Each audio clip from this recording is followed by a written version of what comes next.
آدم علیہ السلام کے بعد 1000 سال تک توحید پر قائم رہنے کے بعد ان لوگوں میں بت پرستی اس طرح شروع ہوئی کہ ان برے لوگوں میں بعض نیک لوگ بھی تھے۔ یہ برے لوگ ان نیک لوگوں سے بہت محبت کرتے تھے اور ان سے تقرب حاصل کرتے تھے، ان کی شان میں بہت مبالغہ کرتے تھے، جیسا کہ آج کل بعض لوگ علماء اور صالحین کی مدح سرائی میں زمین و آسمان کے قلابے ملاتے ہیں۔ یہی چیز بعد میں شرک کا ذریعہ بنی۔ امام بخاری رحمت اللہ علیہ نے سورہ نوح آیت 23 میں اللہ کے فرمان وَقَالُوا لَا تَذَرُنَّ آلِهَتَكُمْ وَلَا تَذَرُنَّ وَدًّا وَلَا سُوَاعًا وَلَا يَغُوثَ وَيَعُوقَ وَنَسْرًا، اور انہوں نے کہا کہ ہرگز اپنے معبودوں کو نہ چھوڑنا، اور نہ ود اور سوا اور یغوث اور یعوق اور نصر کو چھوڑنا۔ کی تفسیر کرتے ہوئے ابن عباس رضی اللہ عنہما سے روایت کی ہے، وہ فرماتے ہیں کہ یہ نوح علیہ السلام کی قوم کے بعض نیک آدمیوں کے نام ہیں۔ جب وہ فوت ہو گئے تو شیطان نے ان کی قوم کے دل میں یہ بات ڈال دی کہ جہاں وہ حضرات بیٹھا کرتے تھے وہاں ان کے بت بنا کر رکھ دو اور ان کو وہی نام دو جو ان بزرگوں کے تھے۔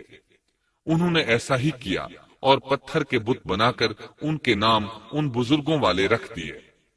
اس وقت تو بتوں کی پوجا نہ ہوئی، لیکن جب یہ لوگ فوت ہو گئے اور علم مٹ گیا تب ان کی پوجا ہونے لگی۔ ابن عباس رضی اللہ عنہما فرماتے ہیں نوح علیہ السلام کی قوم کے یہی بت بعد میں عرب میں پوجے گئے، اور اللہ تعالیٰ کے فرمان وَقَالُوا لَا تَذَرُنَّ آلِهَتَكُمْ وَلَا تَذَرُنَّ وَدًّا وَلَا سُوَاعًا وَلَا يَغُوثَ وَيَعُوقَ وَنَسْرًا کا یہی مطلب ہے، یعنی ان نیک بزرگوں کے بت بنا لیے گئے اور آہستہ آہستہ ان کی پوجا شروع کر دی گئی، اور سب لوگوں نے ایک اللہ کی عبادت سے انکار کر دیا۔ نوح علیہ السلام اکیلے اس دنیا میں موحد اور توحید پرست باقی رہ گئے۔ نوح علیہ السلام کا نسب کچھ یوں ہے: نوح بن لامک بن متو شلح بن ادریس۔ اس طرح ادریس علیہ السلام ان کے پردادا ہوئے۔ اس وقت لوگوں کی عمریں بہت طویل ہوتی تھیں، اس لیے ہم کہہ سکتے ہیں کہ ادریس علیہ السلام کئی 100 سال زندہ رہے، اور نوح علیہ السلام 1000 سال سے بھی زیادہ عرصہ زندہ رہے۔ عمریں لمبی ہونے کی وجہ سے ادریس علیہ السلام اور نوح علیہ السلام کے درمیان کافی مدت بنتی ہے، اور اسی مدت کے دوران کفر و شرک نے زور پکڑا اور بتوں کی عبادت شروع ہو گئی۔ تب اللہ تعالیٰ نے نوح علیہ السلام کو زمین میں مبعوث فرمایا۔ ابن عباس رضی اللہ عنہما سے روایت ہے کہ نبی صلی اللہ علیہ وسلم نے فرمایا آدم علیہ السلام اور نوح علیہ السلام کے درمیان 10 قرن تھے۔ ایک قرن 100 سال کا ہوتا ہے۔ آدم علیہ السلام کے 1000 سال بعد تک لوگ توحید پر قائم رہے، پھر آہستہ آہستہ شیطان نے انہیں شرک کے راستے پر ڈال دیا، شرک عام ہو گیا، ایک اللہ کی عبادت بالکل ختم ہو کر رہ گئی۔ تب اللہ نے نوح علیہ السلام کو مبعوث فرمایا، انہوں نے اللہ کی طرف دعوت دی، انہوں نے بہت مشقت اٹھائی، جیسا کہ سورہ نوح میں اللہ فرماتے ہیں بسم اللہ الرحمن الرحیم انا ارسلنا نوحا الى قومه ان انذر قومك من قبل ان يأتيهم عذاب أليم قال يا قوم إني لكم نذير مبين أن اعبدوا الله واتقوه وأطيعون يغفر لكم من ذنوبكم ويؤخركم إلى أجل مسمى إن أجل الله إذا جاء لا يؤخر لو كنتم تعلمون۔ اللہ تعالیٰ بخشش اور رحم کرنے والے کے نام سے شروع کرتا ہوں، یقیناً ہم نے نوح کو ان کی قوم کی طرف بھیجا کہ اپنی قوم کو ڈراؤ اور خبردار کر دو اس سے پہلے کہ ان کے پاس دردناک عذاب آ جائے۔ نوح نے کہا، اے میری قوم، میں تمہیں صاف صاف ڈرانے والا ہوں کہ تم اللہ کی عبادت کرو اور اس سے ڈرا کرو اور میرا کہنا مانو، تو وہ تمہارے گناہ بخش دے گا اور تمہیں ایک وقت مقررہ تک چھوڑ دے گا۔ یقیناً اللہ کا وعدہ جب آ جاتا ہے تو موقوف نہیں ہوتا، کاش تمہیں سمجھ ہوتی۔ نوح علیہ السلام تبلیغ کے سلسلے میں سخت محنت کرتے، دن رات لوگوں کے گھروں اور ان کے اجتماعات میں جا جا کر انہیں دعوت دیتے۔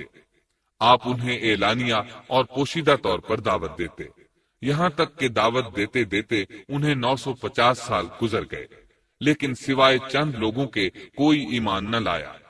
تب انہوں نے اللہ سے دعا کی، اے میرے اللہ، میں نے اپنی قوم کو دن رات تیری طرف بلایا، لیکن میرے بلانے سے یہ اور زیادہ بھاگنے لگے۔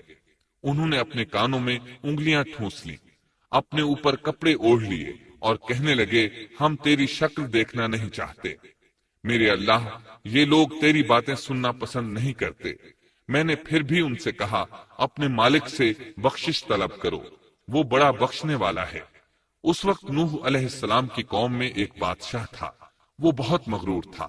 وہ قوم سے کہنے لگا، نوح کی باتوں پر کان نہ دھرنا اور نہ اس سے بحث کرنا، یہ جو کرتا ہے اسے کرنے دو، تم اپنے بتوں کی پوجا پر ڈٹے رہو۔ چنانچہ لوگوں نے نوح علیہ السلام کی باتوں کی طرف سے کان بند کر لیے، اپنے بادشاہ کی بات پر عمل کرنے لگے۔ تب نوح علیہ السلام نے اللہ سے فریاد کی، اے پروردگار، یہ میرا کہنا نہیں مانتے، ان لوگوں کی سنتے ہیں جن کی اولاد اور مال نے انہیں فائدہ تو نہ دیا، الٹا نقصان پہنچایا، اور انہوں نے میرے ساتھ بڑا داؤ کیا، یعنی دوسروں کو میرے درپے کر دیا، خود بھی مجھے ستانے میں کوئی کسر نہ چھوڑی، اور آپس میں ایک دوسرے سے کہنے لگے، اپنے دیوتاؤں کو نہ چھوڑنا، نہ ود اور نہ سوا اور نہ یغوث اور نہ یعوق اور نہ نصر کو چھوڑنا۔ ان لوگوں نے بہت سے لوگوں کو گمراہ کر ڈالا، اور پروردگار تو ایسا کر کہ یہ ظالم اور زیادہ گمراہ ہو۔ اس طرح نوح علیہ السلام نے 950 سال دن رات لوگوں کو اللہ کی طرف بلایا، لیکن اتنے طویل عرصہ میں صرف 80 کے قریب لوگ مسلمان ہوئے، اور ان ایمانداروں کی اکثریت فقراء، مساکین، ناتواں اور غلام قسم کے لوگوں پر مشتمل تھی، جن کی معاشرے میں کوئی حیثیت نہیں ہوتی۔ مشکل سے 10 ایماندار ایسے ہوں گے جو شرف و جاہ کے مالک ہوں گے۔ چنانچہ نوح علیہ السلام کے مغرور سرداروں نے جب اس صورتحال کو دیکھا تو اکٹھے ہو کر نوح علیہ السلام کے پاس آئے اور کہنے لگے، اے نوح، ہم چاہتے ہیں تیری باتیں سنیں اور لوگوں کو بھی تیری باتیں سننے کی ترغیب دیں اور سب تجھ پر ایمان لے آئیں، لیکن اس سے پہلے ہماری ایک شرط ہے، یہ کہ آپ کے حلقے میں جو یہ ذلیل اور حقیر لوگ آ گئے ہیں انہیں دھکے دے کر اپنے پاس سے نکال دے، اس لیے کہ ہم اپنی قوم کے سردار، چودھری اور مقام و مرتبے والے لوگ ہیں، اس لیے ہم ان فقیر لوگوں کے پاس نہیں بیٹھ سکتے۔ اگر آپ انہیں نکال دیتے ہیں تو ہم ایمان لے آئیں گے۔ اللہ تعالیٰ نے نوح علیہ السلام کی قوم کے ان سرداروں کی تردید سورہ ہود آیات 27 تا 31 میں کی ہے۔ اللہ تعالیٰ فرماتے ہیں، فقال الملأ الذين كفروا من قومه ما نراك إلا بشرا مثلنا وما نراك اتبعك إلا الذين هم أراذلنا بادي الرأي وما نرى لكم علينا من فضل بل نظنكم كاذبين قال يا قوم أرأيتم إن كنت على بينة من ربي وآتاني رحمة من عنده فعميت عليكم أنلزمكموها وأنتم لها كارهون۔ کافر سردار نوح سے کہنے لگے، ہم تو یہی دیکھتے ہیں کہ تو ہماری طرح ایک آدمی ہے، اور یہ بھی دیکھتے ہیں کہ صرف ان لوگوں نے تیری پیروی کی ہے جو ہم میں رذیل ہیں، وہ بھی اوپر کی عقل سے، اور ہم تو تمہیں کسی بات میں اپنے سے زیادہ نہیں پاتے بلکہ تمہیں جھوٹا خیال کرتے ہیں۔ نوح نے کہا، اے سردارو، بتلاؤ تو صحیح، اگر میں اپنے رب کی طرف سے جو دلیل آئی ہے اس پر قائم ہوا اور اس نے اپنی مہربانی سے مجھے سرفراز کیا اور تم سے وہ چھپی رہی، تو کیا زبردستی میں اسے تمہارے سر منڈ دوں گا، حالانکہ تم اس سے بیزار ہو۔ وَيَا قَوْمِ لَا أَسْأَلُكُمْ عَلَيْهِ مَالًا إِنْ أَجْرِيَ إِلَّا عَلَى اللَّهِ وَمَا أَنَا بِطَارِدِ الَّذِينَ آمَنُوا إِنَّهُمْ مُلَاقُو رَبِّهِمْ وَلَكِنِّي أَرَاكُمْ قَوْمًا تَجْهَلُونَ وَيَا قَوْمِ مَنْ يَنْصُرُنِي مِنَ اللَّهِ إِنْ طَرَدتُّهُمْ أَفَلَا تَذَكَّرُونَ وَلَا أَقُولُ لَكُمْ عِنْدِي خَزَائِنُ اللَّهِ وَلَا أَعْلَمُ الْغَيْبَ وَلَا أَقُولُ لَكُمْ إِنِّي مَلَكٌ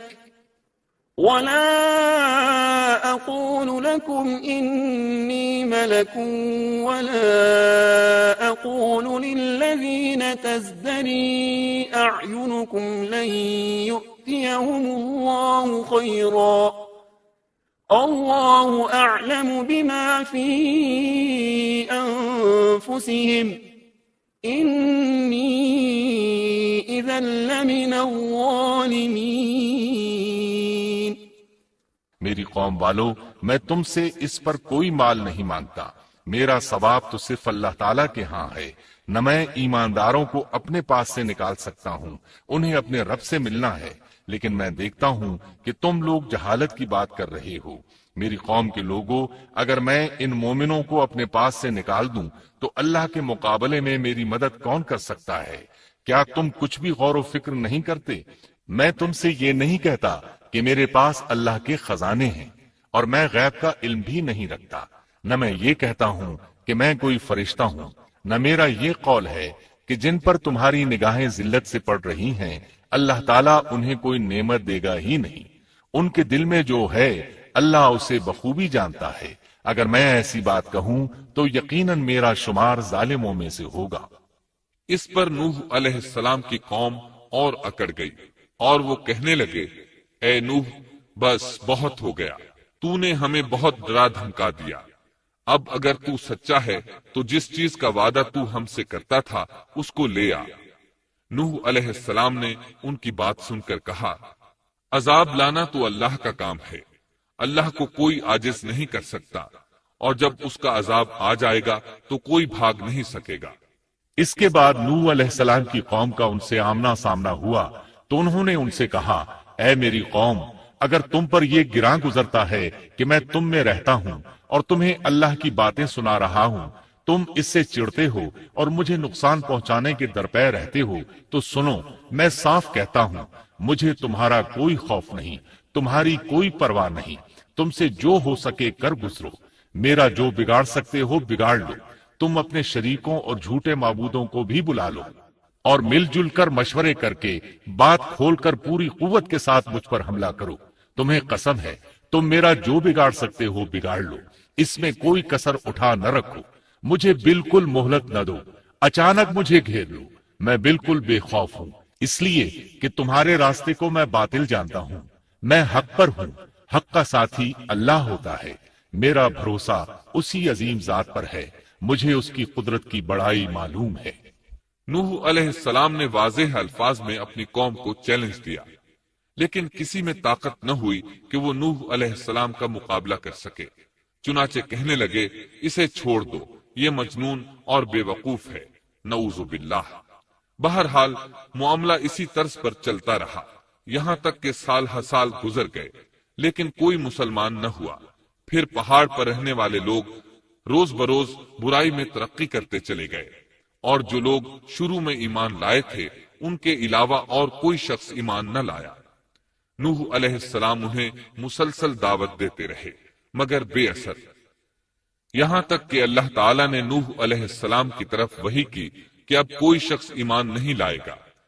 اللہ تعالیٰ سورہ ہود میں فرماتے ہیں وَأُوحِيَ إِلَى نُوحٍ أَنَّهُ لَن يُؤْمِنَ مِن قَوْمِكَ إِلَّا مَن قَدْ آمَنَ فَلَا تَبْتَئِسْ بِمَا كَانُوا يَفْعَلُونَ۔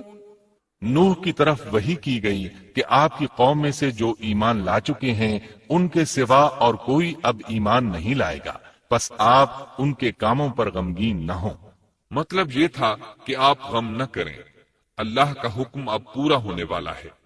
غور فرمائیں، نوح علیہ السلام کے جذبے کو دیکھیے، مسلسل 950 سال تک دعوت دیتے رہے، لوگ انہیں جھٹلاتے رہے، لیکن پھر بھی ان سے نا امید نہ ہوئے۔ اب جب کہ اللہ کی طرف سے وحی آ گئی کہ ان میں سے اور کوئی ایمان نہیں لائے گا اور کسی میں طاقت نہیں کہ انہیں ہدایت عطا فرمائے، تو نوح علیہ السلام نا امید ہو گئے اور انہوں نے اپنی قوم پر بد دعا کی۔ اس کا ذکر اللہ تعالیٰ نے سورہ نوح آیات 26 تا 28 میں کیا ہے۔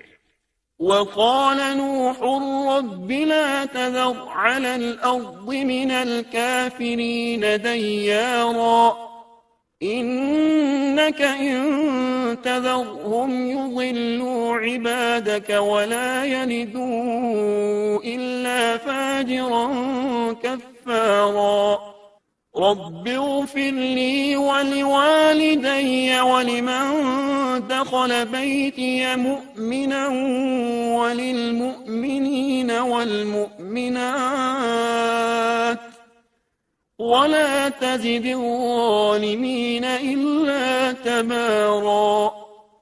نوح نے کہا، اے میرے پروردگار، تو روئے زمین پر کسی کافر کو رہنے سہنے والا نہ چھوڑ، اگر تو انہیں چھوڑے گا تو یہ یقیناً تیرے اور بندوں کو بھی گمراہ کر دیں گے، اور ان کے ہاں جو اولاد ہوگی وہ بھی بدکار ناشکرے ہوں گے۔ اے میرے پروردگار، تو مجھے اور میرے ماں باپ کو اور جو بھی ایماندار ہو کر میرے گھر آئے اور تمام مومن مردوں اور عورتوں کو بخش دے اور کافروں کو سوائے ہلاکت کے اور کچھ نہ دے۔ اللہ تعالیٰ فرماتے ہیں کہ جب نوح علیہ السلام نے ہمیں مدد کے لیے پکارا تو پھر ہم نے اس کی مدد کی اور اسے ایک بڑی کشتی بنانے کی وحی کی، لیکن نوح علیہ السلام نہیں جانتے تھے کہ وہ اتنی بڑی کشتی کیسے بنائیں، اور نہ ہی وہ بڑھئی تھے کہ اس کام سے واقف ہوتے۔ اس لیے اللہ تعالیٰ نے ان کی طرف یہ وحی کی کہ ہماری آنکھوں کے سامنے اور ہماری وحی کے مطابق ایک کشتی تیار کرو۔ اللہ نے وحی کے ذریعے ان کی رہنمائی کی کہ وہ اس طرح کریں، اور مزید تعلیم کے لیے جبرائیل علیہ السلام کو بھیج دیا۔ وہ انہیں بتلاتے گئے کہ اس طرح کشتی تیار کرو۔ نوح علیہ السلام ایک پہاڑ پر رہتے تھے، ان کے ارد گرد درخت نہیں تھے، نہ پانی تھا، چنانچہ انہوں نے بہت سے درخت اگائے، پھر ان کو کاٹا اور پہاڑ پر بیٹھ کر کشتی تیار کرتے رہے۔ آپ بڑے بڑے تختے بناتے اور لوہا لاتے اور ان سے کیل تیار کرتے، پھر ان کیلوں کو تختوں میں ٹھوکتے، آپس میں ان تختوں کو ملاتے، یہاں تک کہ ایک بہت بڑی مضبوط اور دیو ہیکل کشتی تیار ہو گئی۔ ایک روایت کے مطابق نوح علیہ السلام نے اس کو 100 سال میں تیار کیا۔ یہ تھی وہ کشتی جسے نوح علیہ السلام نے اللہ کی ہدایت کے مطابق تیار کیا تھا۔ سورۃ القمر آیت 13 میں ارشاد ہوتا ہے، وَحَمَلْنَاهُ عَلَى ذَاتِ أَلْوَاحٍ وَدُسُرٍ، اور ہم نے نوح کو اس کشتی میں سوار کیا جو تختوں اور کیلوں سے بنی ہوئی تھی۔ نوح علیہ السلام نے دعوت کا کام چھوڑ دیا اور کشتی بنانے لگے۔ وہ لوگ جب انہیں کشتی بناتے دیکھتے تو ان کا مذاق اڑاتے، کہتے، نوح پہلے تو نبی تھا، اب بڑھئی بن گیا۔ مزید کہتے، یہ کیسا مجنون ہے کہ پہاڑ پر کشتی بنا رہا ہے۔ تعجب ہے اس پر۔ اللہ نے ان کافروں کے مذاق کا ذکر سورہ ہود آیات 38 اور 39 میں کیا ہے۔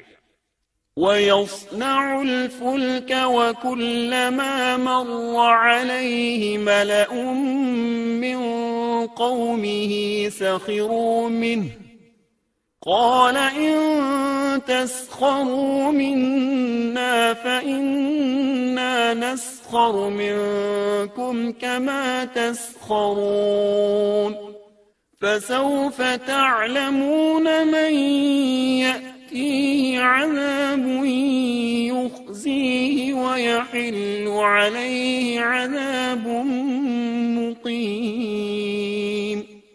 نوح کشتی بنانے لگے، اس کی قوم کی جو جماعت اس کے پاس سے گزرتی وہ اس کا مذاق اڑاتی۔ وہ کہتے اگر تم ہمارا مذاق اڑاتے ہو تو ہم بھی تم پر ایک دن ہنسیں گے جیسے تم مسخرہ پن کر رہے ہو۔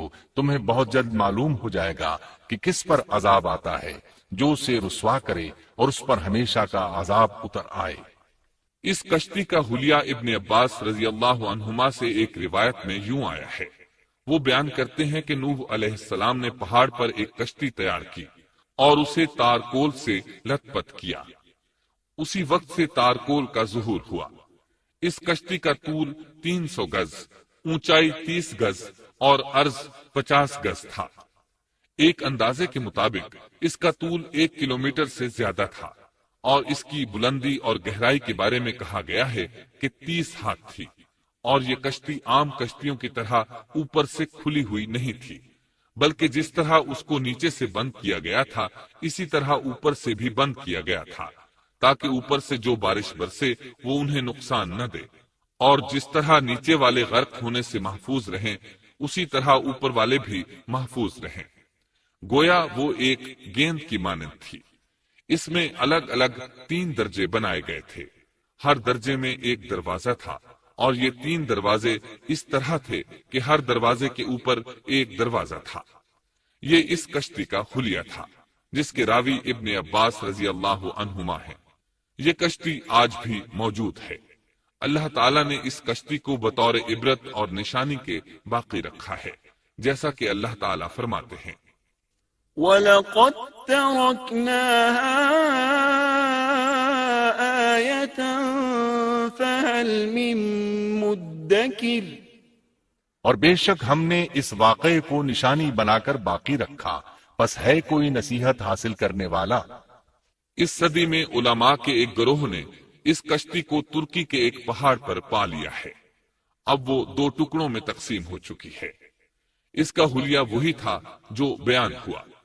اللہ کا فرمان سچا ثابت ہو گیا کہ ہم نے اس کو نشانی بنا کر باقی رکھا ہے۔ اس کے بعد طوفان آیا۔ اللہ تعالیٰ نے نوح علیہ السلام کو اس طوفان کے ظہور کی ایک نشانی اور علامت بتلائی تھی۔ نوح علیہ السلام کے گھر میں ایک تنور تھا۔ اللہ نے فرمایا جب یہ تنور جوش مارنے لگے اور پانی اس سے ابلنے لگے تو سمجھ لینا اللہ کا وعدہ آ گیا۔ چنانچہ اس وقت مومنوں کو اور اپنے اہل و عیال کو اور زمین پر بسنے والے تمام جانوروں کا جوڑا جوڑا اس کشتی میں سوار کر لینا۔ تنور سے کیا مراد ہے؟ اس کے متعلق مفسرین میں اختلاف ہے۔ بعض کہتے ہیں کہ اس سے مراد ایک چشمہ ہے جو زمین سے نکلتا ہے، لیکن راجح روایات کے مطابق اس سے مراد معروف تنور ہے جس میں آگ جلا کر روٹیاں پکائی جاتی ہیں۔ یہ تنور نوح علیہ السلام کے گھر میں تھا، اور اسی کو اللہ نے طوفان کے آنے کی علامت بتایا اور فرمایا کہ جب یہ پھوٹ پڑے اس وقت ہر چیز کا جوڑا جوڑا کشتی پر سوار کر لینا۔ اللہ تعالیٰ سورہ ہود آیت 40 میں فرماتے ہیں حَتَّى إِذَا جَاءَ أَمْرُنَا وَفَارَتِ النُّورُ قُلْ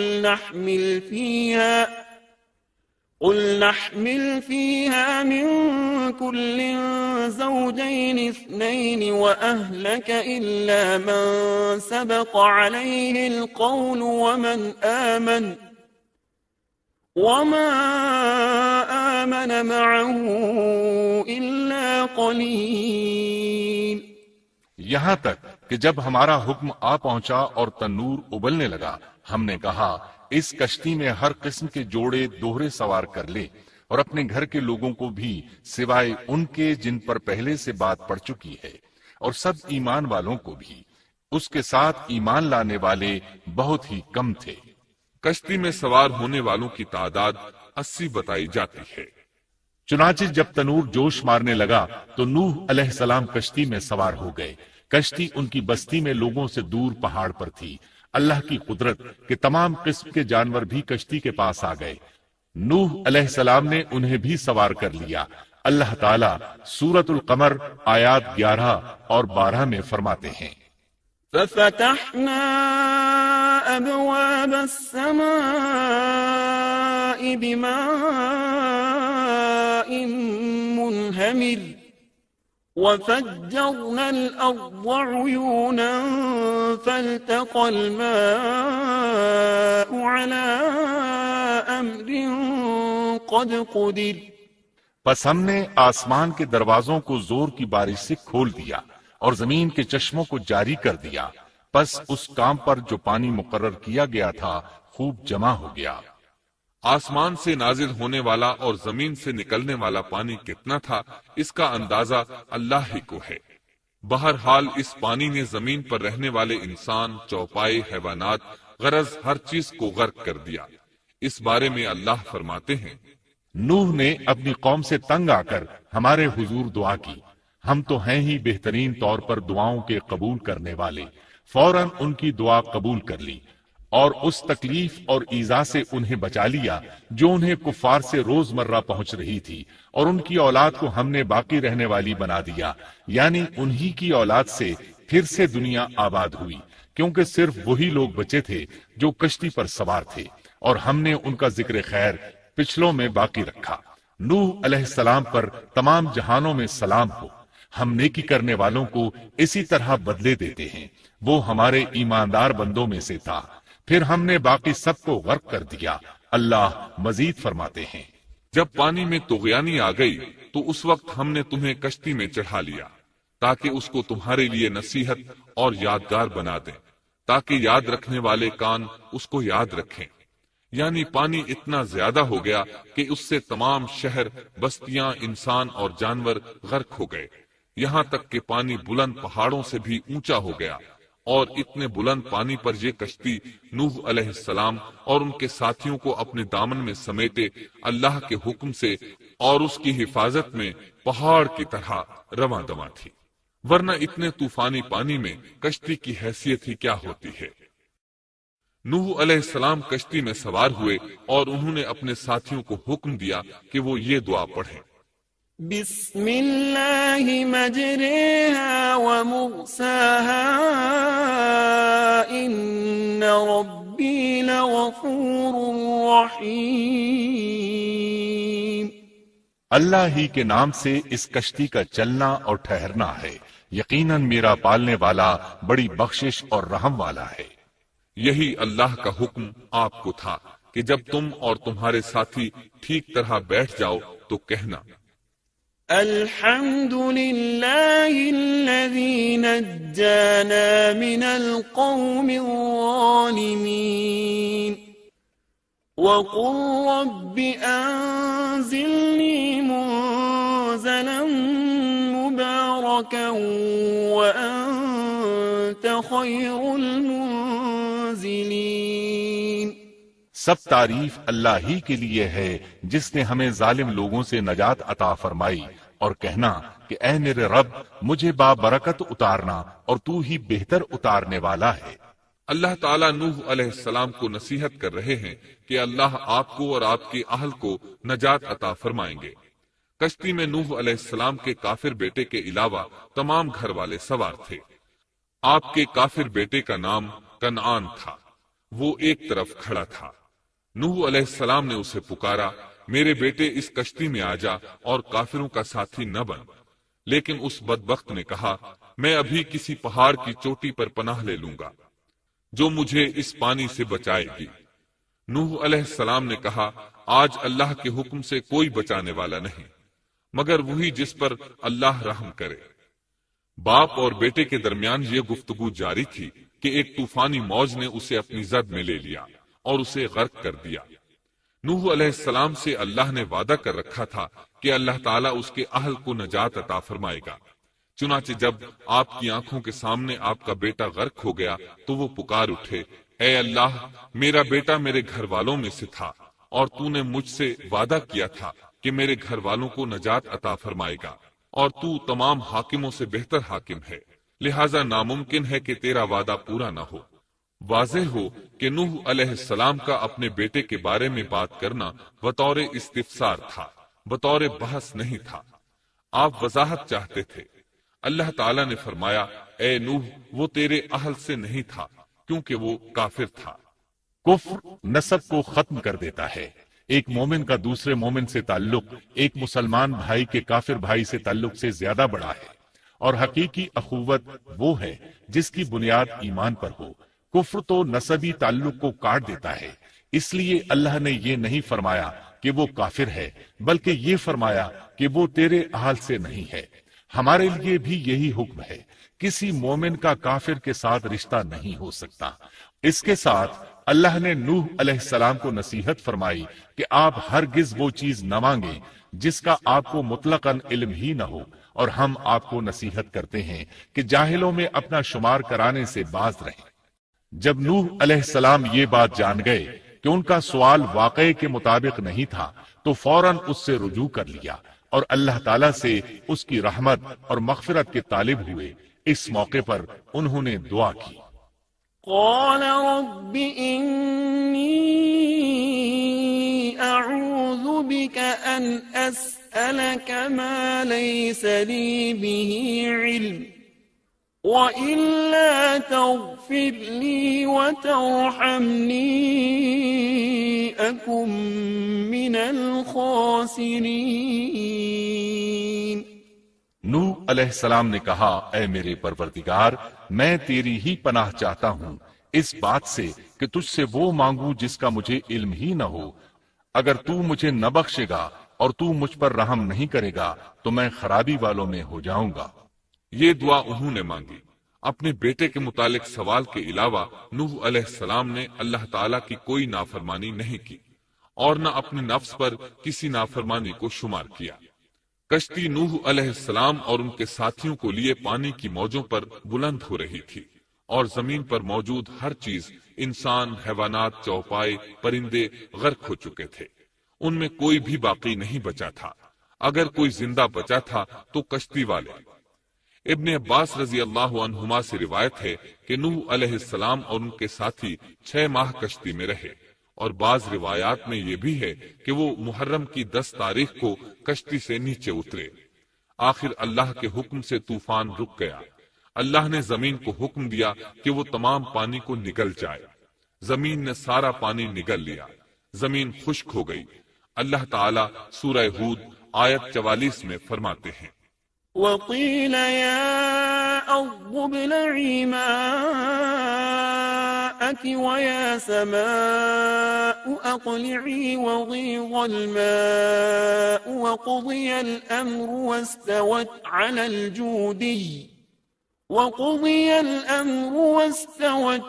الجودي وقيل بعدا للقوم الظالمين۔ اور فرما دیا گیا کہ اے زمین اپنے پانی کو نگل جا، اور اے آسمان بس کر تھم جا۔ اسی وقت پانی سکھا دیا گیا اور کام پورا کر دیا گیا، اور کشتی جودی نامی پہاڑ پر جا ٹھہری، اور فرما دیا گیا کہ ظالم لوگ اللہ کی رحمت سے دور ہیں۔ کشتی جودی پہاڑ پر جا کر ٹھہر گئی۔ اب انہیں حکم ہوا کہ سلامتی کے ساتھ کشتی سے اتر آئے۔ آپ پر بھی برکت نازل ہوگی، اور ان قوموں پر بھی جو آئندہ آپ کی نسل سے پیدا ہوں گی، اور آپ کی نسل میں سے کچھ لوگ ایسے بھی ہوں گے جنہیں ہم فائدہ تو ضرور پہنچائیں گے، پھر انہیں ہماری طرف سے دردناک عذاب پہنچے گا۔ بہت سی روایات میں یہ بات مذکور ہے کہ نوح علیہ السلام ایک لمبی مدت یعنی 6 ماہ کشتی میں طوفان تھم جانے کا انتظار کرتے رہے۔ آپ نے طوفان کے حالات معلوم کرنے کے لیے ایک کبوتر بھیجا جو واپس آ گیا۔ اسے پاؤں رکھنے کو جگہ نہ ملی۔ اسے دوبارہ بھیجا گیا تو وہ پھر واپس آ گیا۔ چند دن بعد اسے پھر بھیجا گیا تو وہ اپنی چونچ میں زیتون کی ایک ٹہنی لیے ہوئے تھا۔ اس سے نوح علیہ السلام نے معلوم کر لیا کہ پانی زمین سے کچھ ہی اونچا رہ گیا ہے اور درخت وغیرہ اگ چکے ہیں۔ کچھ دن بعد اسے پھر بھیجا گیا۔ اس مرتبہ وہ واپس لوٹا تو اس کے پاؤں خاک آلود تھے۔ نوح علیہ السلام نے سمجھ لیا کہ طوفان رک گیا اور زمین خشک ہو چکی ہے۔ سیرت کی کتب میں یہ واقعہ موجود ہے۔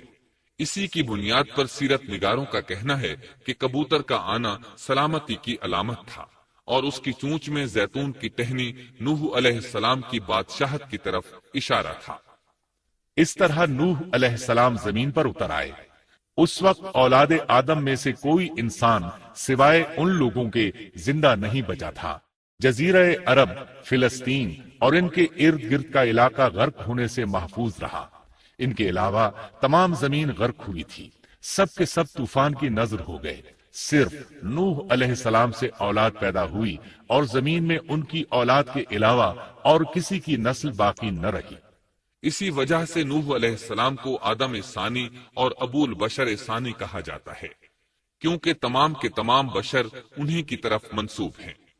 سورۃ الصافات آیات 75 تا 77 میں اسی طرف اشارہ ہے۔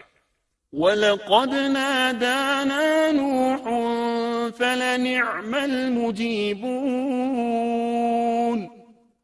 وَنَجَّيْنَاهُ وَأَهْلَهُ مِنَ الْكَرْبِ الْعَظِيمِ وَجَعَلْنَا ذُرِّيَّتَهُ هُمُ الْبَاقِينَ۔ اور ہمیں نوح نے پکارا تو دیکھ لو کہ ہم کیسے اچھے دعا قبول کرنے والے ہیں۔ ہم نے اسے اور اس کے فرمانبرداروں کو اس زبردست مصیبت سے بچا لیا۔ اس کی اولاد ہم نے باقی رہنے والی بنا دی۔ ایک دوسرے مقام پر اللہ تعالیٰ دیگر امم اور رسولوں کے متعلق کلام کرتے ہوئے فرماتے ہیں، اے ان لوگوں کی اولاد جنہیں ہم نے نوح کے ساتھ چڑھا لیا تھا، وہ ہمارا بڑا ہی شکر گزار بندہ تھا۔ نوح علیہ السلام کے 3 بیٹے تھے، سام، حام اور یافس۔ سام کی نسل زیادہ تر سفید رنگت کی تھی اور بہت کم لوگ ان میں سیاہ فام تھے، البتہ کچھ ان میں گندمی تھے۔ حام کی اولاد کی اکثریت سیاہ فام تھی، ان میں بہت کم لوگ سفید رنگ کے تھے، اور یافس کی اولاد سرخی مائل رنگ کی تھی۔ عرب اور بنو اسرائیل سام کی اولاد ہیں، تمام حبش حام کی اولاد ہیں، ترک اور مشرقی ایشیا کے لوگ یافس کی اولاد ہیں۔ طوفان کے بعد نوح علیہ السلام اللہ کے بندوں میں 350 سال تک زندہ رہے، اور وہ اللہ کے قول عبدن شکورن کے مصداق تھے۔ پھر نوح علیہ السلام فوت ہو گئے۔ راجح ترین روایات کے مطابق آپ مکہ میں دفن ہوئے، ایک دوسری روایت کے مطابق آپ لبنان میں دفن ہوئے۔ نوح علیہ السلام کا ایک بیٹا سام تھا۔ عرب اور بنی اسرائیل اسی کی طرف منسوب ہیں۔ اسی سام کے پوتوں سے ہود علیہ السلام پیدا ہوئے۔ ان کا نسب نامہ اس طرح ہے: ہود بن عبداللہ بن رباح بن جارود بن عامر بن اوس بن ارم بن سام بن نوح۔ ہود علیہ السلام کی قوم کو قوم عاد اور قوم ارم بھی کہا جاتا ہے، کیونکہ عاد اور ارم ہود علیہ السلام کے اجداد تھے۔ قوم ہود احقاف نامی ایک بستی میں آباد تھی، اور یہ بستی عمان اور حضرہ موت کے درمیان ریت کے ٹیلوں والے علاقے میں تھی۔ عربی میں احقاف ریت کے ٹیلوں کو کہتے ہیں۔ یہ علاقہ سمندر کے کنارے واقع تھا اور شہر کے نام سے پکارا جاتا تھا۔ قرآن مجید میں سورۃ الاحقاف آیت 21 میں اللہ تعالیٰ نے انہیں ان کی بستی کی طرف منسوب کرتے ہوئے مخاطب کیا ہے۔ وَاذْكُرْ أَخَا عَادٍ إِذْ أَنذَرَ قَوْمَهُ بِالْأَحْقَافِ۔ اور عاد کے بھائی کو یاد کرو جبکہ اس نے اپنی قوم کو احقاف میں ڈرایا۔ قوم عاد کے لوگ اپنی رہائش کے لیے خیمے پسند کرتے تھے۔ ان کے خیمے بہت مضبوط اور پختہ ہوتے تھے۔ یہ لوگ ان کو بڑی مہارت سے بناتے تھے، پھر ان پر فخر کرتے تھے۔ اللہ تعالیٰ سورۃ الفجر آیات 6 تا 8 میں فرماتے ہیں، أَلَمْ تَرَ كَيْفَ فَعَلَ رَبُّكَ بِعَادٍ إِرَمَ ذَاتِ الْعِمَادِ الَّتِي لَمْ يُخْلَقْ مِثْلُهَا فِي الْبِلَادِ۔ کیا آپ نے نہیں دیکھا کہ آپ کے رب نے عاد کے ساتھ کیا کیا، جو نسل ارم سے تھے، ستونوں والے تھے، جن کے مانند کوئی قوم دنیا کے ممالک میں پیدا نہیں کی گئی۔ اللہ تعالیٰ نے ان کی کاریگری اور فن کی ایک مثال دی ہے کہ وہ ایسے خیموں میں آباد تھے جن کے ستون بہت مضبوط تھے، طاقتور تھے۔ ان لوگوں نے شہروں اور بستیوں کو ایسی کاریگری سے بنایا کہ ان کے متعلق عجیب و غریب روایات مشہور ہو گئیں۔ یہ نرم زمین میں خیمے بناتے تھے، اس کے ساتھ پہاڑوں میں محل بھی بناتے تھے، حالانکہ رہائش کے لیے زمین پر خیمے موجود تھے۔ گویا بیکار دولت اور وقت برباد کرتے، پھر اس پر فخر کرتے۔ شہروں میں جو راستے اور سڑکیں تھیں وہ بہت چوڑی تھیں۔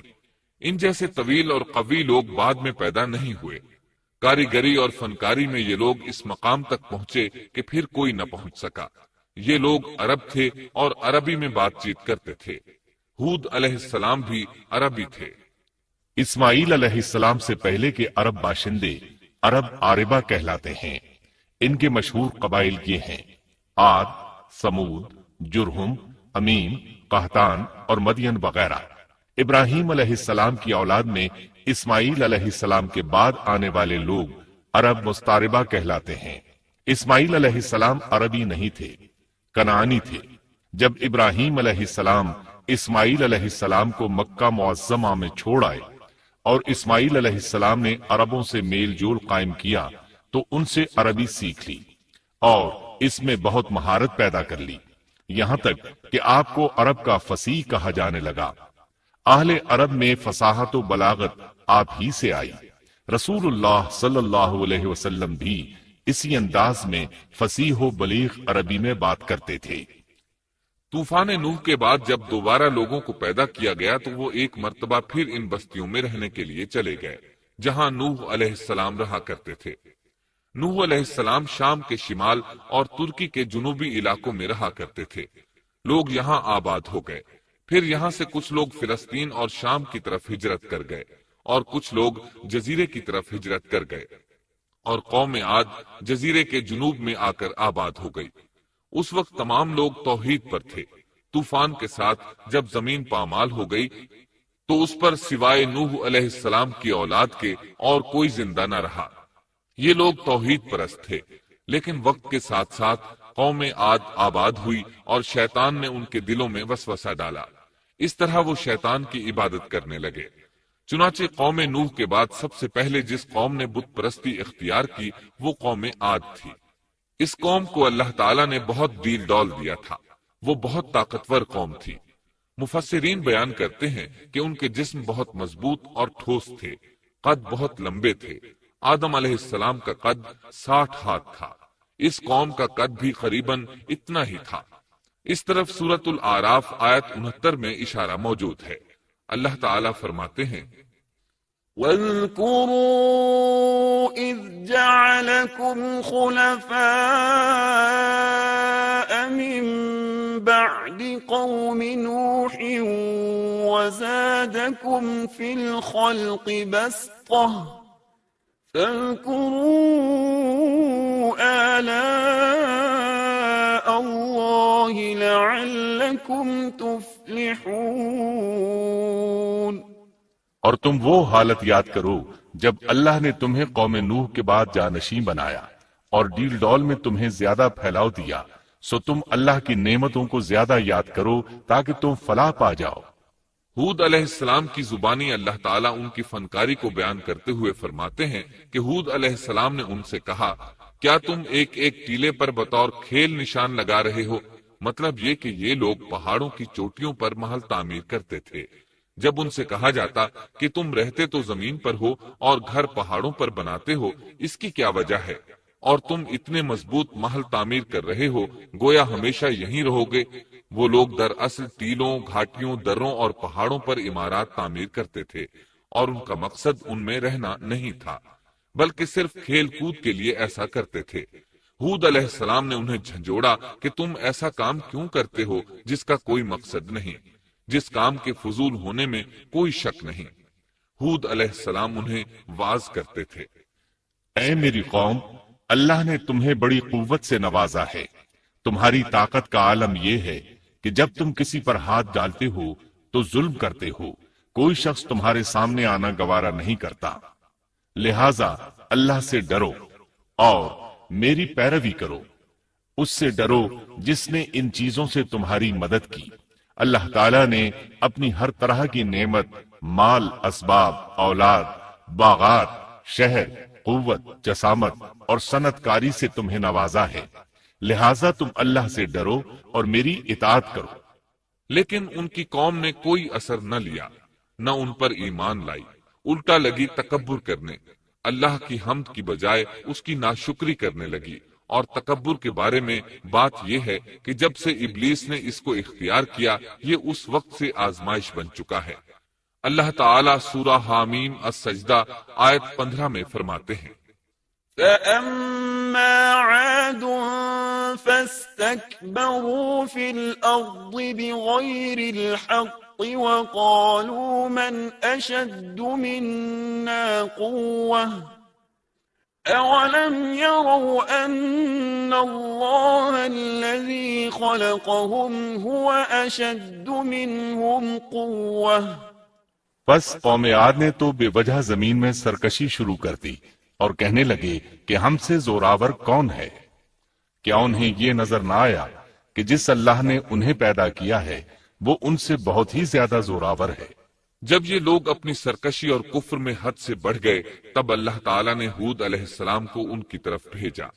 انہوں نے انہیں اللہ کی طرف بلایا اور کہا، اے میری قوم، اللہ کی عبادت کرو، اس کے سوا تمہارا کوئی معبود نہیں۔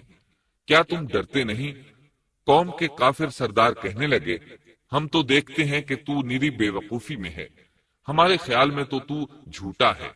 اس پر ہود علیہ السلام نے فرمایا، میری قوم، میں بے وقوف نہیں، میں تو تمام جہانوں کے پروردگار کی طرف سے بھیجا گیا ہوں، تمہیں اپنے رب کے پیغامات پہنچا رہا ہوں، اور ہوں بھی تمہارا دلی خیرخواہ اور امانت دار۔ کیا تم اس بات سے تعجب کرتے ہو کہ تم میں سے ایک شخص کی معرفت، اللہ کا ذکر تم تک پہنچا کہ وہ تمہیں خبردار کر دے؟ تم اللہ کی اس نعمت کو یاد کرو کہ اس نے تمہیں قوم نوح کے بعد خلیفہ بنایا اور ڈیل ڈول میں تمہیں زیادہ پھیلاؤ دیا۔ تم اللہ کے احسانات کو یاد کرو تاکہ فلاح اور نجات پا جاؤ۔ ہود علیہ السلام نے اللہ کی عظیم نعمتوں کے ساتھ انہیں نصیحت کی، لیکن وہ بدبخت کفر ہی کرتے رہے۔ آخر انہیں جھنجھوڑنے کے لیے انہوں نے فرمایا، اے میری قوم، اللہ ہی کی عبادت کرو، اس کے سوا تمہارا کوئی معبود نہیں۔ تم تو صرف بہتان بازی کر رہے ہو، یعنی جن بتوں کی تم پوجا کر رہے ہو ان کی پوجا تم نے خود گھڑی ہے۔ اللہ تعالیٰ نے تو اس کے متعلق کوئی دلیل نازل نہیں فرمائی۔ میری قوم کے لوگوں، میں تم سے اس دعوت و تبلیغ کی کوئی اجرت نہیں مانگتا، میرا اجر اس کے ذمے ہے جس نے مجھے پیدا کیا ہے، تو کیا تم پھر بھی عقل سے کام نہیں لیتے؟ اے میری قوم کے لوگوں، اپنے رب سے گزشتہ گناہوں کی معافی طلب کرو، آئندہ گناہوں سے توبہ کرو، تاکہ وہ برسنے والے بادل تم پر بھیج دے اور تمہیں طاقت میں اور بڑھا دے، تاکہ تم گناہگار ہونے کے باوجود روگردانی نہ کرو۔ ہود علیہ السلام مسلسل انہیں دعوت دیتے رہے، لیکن وہ ظالم قوم نوح کی طرح ان کا مذاق اڑانے لگی اور کہنے لگی، ہمارے خیال میں تو بے وقوف ہے، اور شاید تو ہمارے کسی معبود کے بڑے جھپٹے میں آ گیا ہے، تو ہمارے بتوں کو برا کہتا ہے، اس لیے ان میں سے کسی کی مار تم پر پڑی ہے، اسی لیے تو ذہنی مریض بن گیا ہے۔ وہ ظالم لوگ چونکہ آخرت پر ایمان نہیں رکھتے تھے اور دنیا میں خوشحالی کی زندگی بسر کر رہے تھے اور تھے بھی اپنی قوم کے سردار، اس لیے اپنے ماتحتوں سے کہنے لگے، یہ تو تم جیسا ہی انسان ہے، وہی کچھ کھاتا ہے جو تم کھاتے ہو اور پیتا بھی وہی کچھ ہے جو تم پیتے ہو۔ اب اگر تم نے اپنے جیسے انسان کی اطاعت قبول کر لی تو سخت خسارے میں رہو گے۔ کیا یہ تمہیں اس بات سے دھمکاتا ہے کہ جب تم مر کر خاک اور ہڈیاں بن جاؤ گے تو پھر زندہ کیے جاؤ گے؟ ہرگز نہیں، یہ بات امکان سے باہر ہے جس کا وعدہ تم سے کیا جاتا ہے۔ یہ زندگی تو صرف دنیا کی ہے، ہم مرتے جیتے رہتے ہیں، ہم پھر نہیں اٹھائے جائیں گے۔ یہ تو وہ شخص ہے جس نے اللہ پر جھوٹ باندھا ہے، ہم اس پر یقین کرنے والے نہیں۔ ہود علیہ السلام انہیں دعوت دیتے رہے، یہاں تک کہ ان کی قوم نے واضح طور پر کہہ دیا کہ آپ ہمیں واز سنائیں یا نہ سنائیں، ہم تو اپنی روش نہیں چھوڑیں گے، یہ تو پرانے لوگوں کا دین ہے۔ اس طرح قوم انہیں مسلسل جھٹلاتی ہی رہی۔ آخر ہود علیہ السلام نے بھی انہیں کھلم کھلا دھمکی دی اور فرمایا، لوگوں سنو، میں صرف تمہیں ہی نہیں اللہ کو بھی گواہ بنا کر اعلان کرتا ہوں کہ اللہ کے سوا جس کی عبادت ہو رہی ہے میں ان سب سے بری طرح بیزار ہوں۔ اب تم ہی نہیں، اپنے ساتھ اوروں کو بھی بلا لو اور اپنے ان سب جھوٹے معبودوں کو بھی بلا لو اور تم سے جو ہو سکے مجھے نقصان پہنچا دو، مجھے کوئی مہلت نہ دو، نہ مجھ پر ترس کھاؤ۔ یہ فرمانے کے بعد انہوں نے اللہ سے دعا کی، رب انصرنی بما كذبون، اے پروردگار ان کے جھٹلانے پر تو میری مدد فرما۔ اللہ کی طرف سے آپ کو جواب ملا، یہ تو بہت ہی جلد اپنے کیے پر پچھتانے لگیں گے۔ اللہ کے نبی کا انکار کرنے، اس سے بغض رکھنے اور اس کا مذاق اڑانے والوں کا انجام کیا ہوا؟ اللہ نے انہیں ایسے زناٹے کی آندھی سے تہس نہس کیا کہ جس کی تاریخ میں مثال نہیں ملتی۔ اللہ نے ان سے بارش روک لی، اس سے خشک سالی کی کیفیت پیدا ہو گئی، درخت اور پھل ختم ہو گئے، وہ لوگ بارش کی خواہش کرنے لگے۔ اسی حالت میں ایک دن اللہ نے انہیں عذاب دینے کا ارادہ فرمایا۔ انہوں نے دیکھا ایک سیاہ بادل ان کی طرف بڑھ رہا ہے، خوشی سے اچھلنے لگے، کہنے لگے یہ بادل ہم پر برسنے والا ہے، جبکہ ان کا خیال غلط تھا۔ دراصل ابر کی صورت میں یہ وہ قہر الہی تھا جس کے آنے کی وہ جلدی مچا رہے تھے۔ وہ عذاب ان کی بستیوں کی تمام چیزوں، پھلوں، خیموں، درختوں کو تہس نہس کرتا ہوا آیا۔ اسے اللہ کا یہی حکم تھا۔ آندھی اس قدر زبردست تھی کہ پہاڑوں پر ان کے تعمیر کردہ محلوں تک کو اڑا لے گئی۔ مجرموں کا یہی بدلہ ہے۔ اللہ تعالی سورۃ الزاریات آیت 41 اور 42 میں فرماتے ہیں، وفي عاد إذ أرسلنا عليهم الريح العقيم ما تذر من شيء أتت عليه إلا جعلته كالرميم۔ اسی طرح عادیوں میں بھی ہماری طرف سے تنبیہ ہے، جبکہ ہم نے ان پر خیر و برکت سے خالی آندھی بھیجی، وہ جس جس چیز پر گرتی تھی اسے بوسیدہ ہڈی کی طرح چورا چورا کر دیتی تھی۔ اس آندھی نے ہر چیز کو فنا کر کے رکھ دیا۔ اللہ تعالیٰ ان کی تباہی ایک جگہ ان الفاظ میں بیان کرتے ہیں، قوم عاد نے بھی جھٹلایا، پس کیسا ہوا میرا عذاب اور میری ڈرانے والی باتیں۔ ہم نے ان پر تیز و تند مسلسل چلنے والی ہوا ایک لگاتار منحوس دن میں بھیج دی، جو لوگوں کو اٹھا اٹھا کر دے پٹکتی تھی، گویا کہ وہ جڑ سے کٹے ہوئے کھجور کے تنے ہیں۔ پس کیسی رہی میری سزا اور میرا ڈرانا۔ یقیناً ہم نے قرآن کو نصیحت کے لیے آسان کر دیا ہے، پس کیا ہے کوئی نصیحت پکڑنے والا؟ ایک تیسرے مقام پر اللہ نے ان کی ذلت اور رسوائی کا ذکر یوں کیا ہے، قوم عاد بے حد تند اور تیز ہوا سے غارت کر دی گئی۔ وہ ہوا ان پر برابر لگاتار 7 رات اور 8 دن تک اللہ کے حکم سے چلتی رہی۔ آپ وہاں ہوتے تو دیکھتے کہ وہاں لوگ یوں چاروں شانوں چت گرے پڑے ہیں جیسے وہ کھجوروں کے کھوکھلے تنے ہوں۔ کیا ان میں سے کوئی بھی آپ کو باقی نظر آ رہا ہے؟ ہود علیہ السلام کو اللہ تعالیٰ نے اپنی رحمت سے نجات دی، باقی تمام جگہوں پر تباہی تھی، لیکن جس جگہ ہود علیہ السلام اور ان کے ساتھی تھے اس طرف یہ ہوا پھٹکی بھی نہیں۔ کہا جاتا ہے کہ ایک باڑ تھی جس میں ہود علیہ السلام، حیوانات، چوپائے اور ان پر ایمان لانے والے تھے، اور آندھی نے ہر چیز کو فنا کر ڈالا۔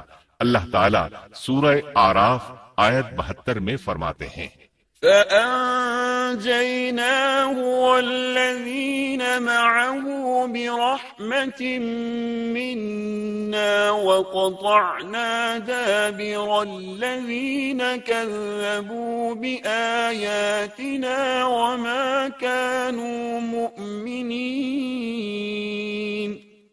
غرض ہم نے انہیں اور ان کے ساتھیوں کو اپنی رحمت سے بچا لیا اور ان لوگوں کی جڑ کاٹ دی جنہوں نے ہماری آیتوں کو جھٹلایا تھا اور وہ ایمان لانے والے نہ تھے۔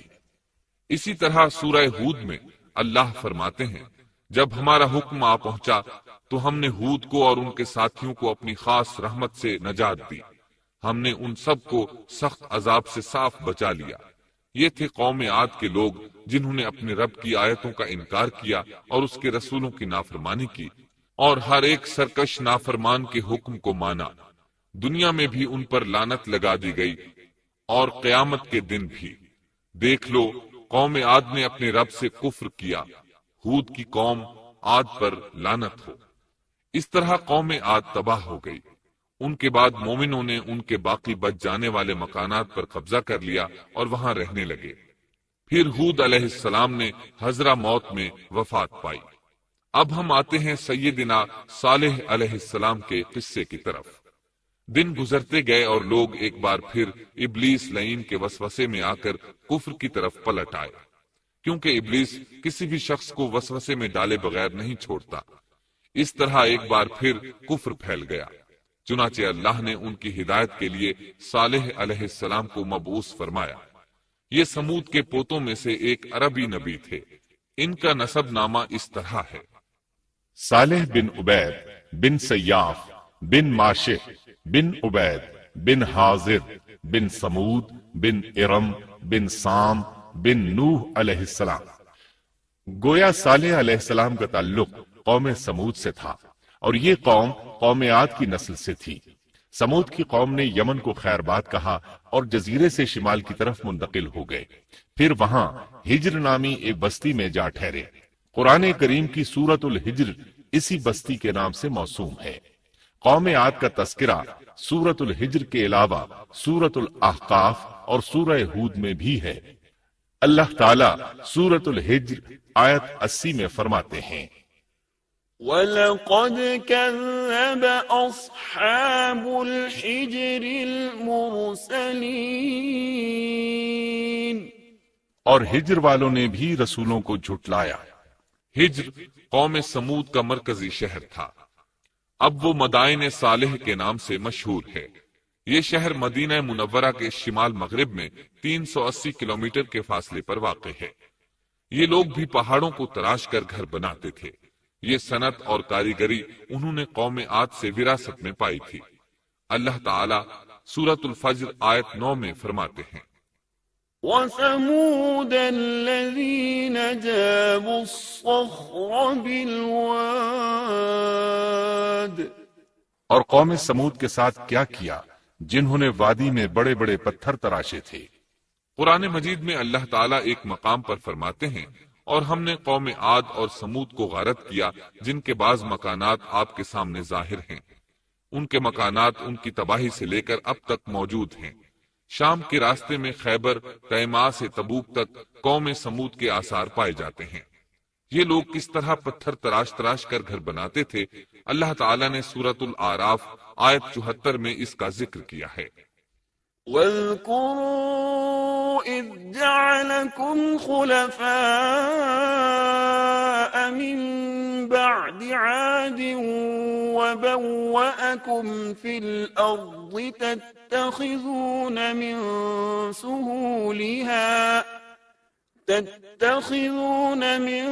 سُهُولِهَا قُصُورًا وَتَنْحِتُونَ الْجِبَالَ بُيُوتًا فاذكروا آلاء الله ولا تعثوا في الأرض مفسدين۔